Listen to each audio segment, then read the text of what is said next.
Broncos camp was full of excitement today with an intense quarterback battle going on. Also, along with some overwhelming excitement from Broncos fans to see Von Miller out on the field again, the fans started to get a feel for if the team can make another run at the Super Bowl next year with the first full pads practice underway. This is Daniel Halpern, and for all that happens at training camp, only the most important facts are ever shown to the public, so I'm here to tell you what they don't tell you at training camp. For starters, what the media won't tell you is that the Broncos had a couple of scuffles at practice today. The first one, head coach Gary Kubiak didn't really acknowledge, but when the second fight had to be broken up by several players who weren't even involved, you can bet Kubiak got right in there. He stopped practice and had every player, even the ones that had nothing to do with it, huddle up, and to make a long story short, gave a strict talking to them. Next, you may have heard that the Broncos gave some veterans an off day, but most of them were still there, and they weren't just goofing around on the sidelines either.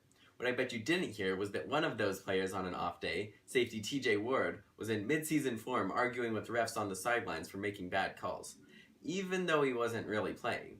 Seems like the players are just the same as you and I and like to shout at the refs when they make a bad call against their favorite team. Lastly, with quarterback battles being what the news likes to talk about most, other positions frequently get glossed over. Today, I will be talking about the fight at inside linebacker. As I mentioned, Kubiak had some veterans sit out practice today, with inside linebacker Brandon Marshall being one of them. This left the door open for the remaining linebackers to try to get their shot at the secondary inside linebacker role. Right now, it's pretty much down to Todd Davis and Corey Nelson to replace the hole that Danny Trevathan left in the offseason.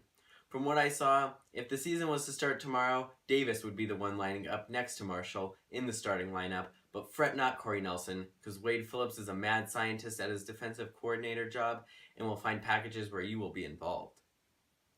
Todd Davis will be the guy because I believe that the team has the most faith in him.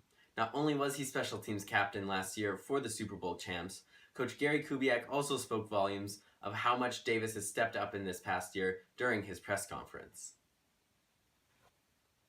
Though you fans may not get the same access the NFL Network and the Broncos have been so gracious to give me, I still urge you all to get out and go to your local team's training camp, because often you won't get to hear all the great stories that happen at camp and some of the less glamorous position battles.